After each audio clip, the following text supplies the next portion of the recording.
Magandang araw, mga kaibigan ko, magandang araw.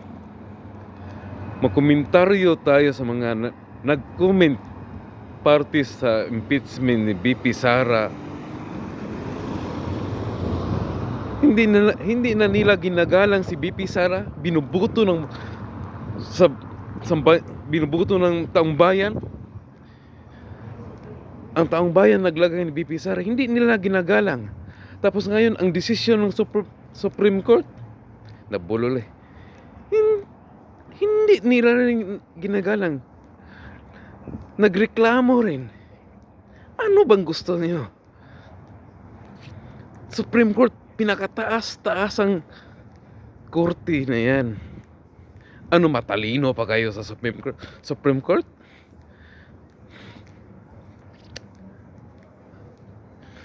Kahit minsan galangin naman ninyo, ilagay sa tamang ko. Hindi puro reklamo kontra kay.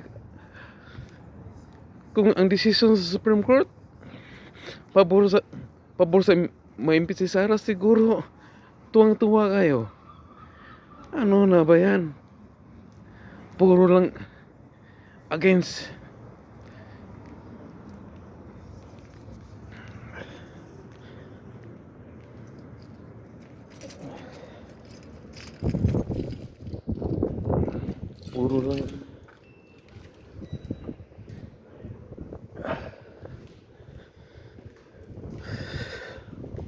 Puro lang lalo si Jokno.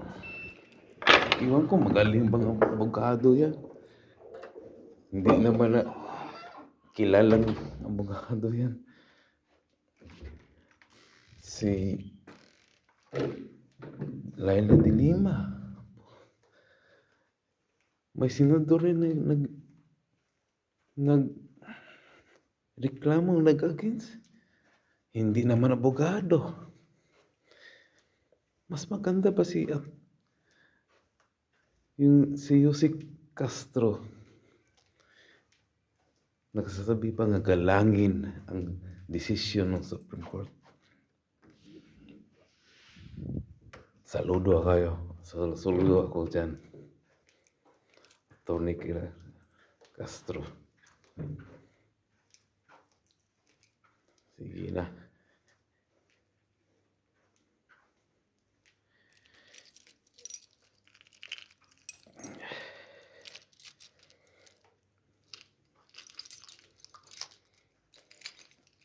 Puro lang reklamo.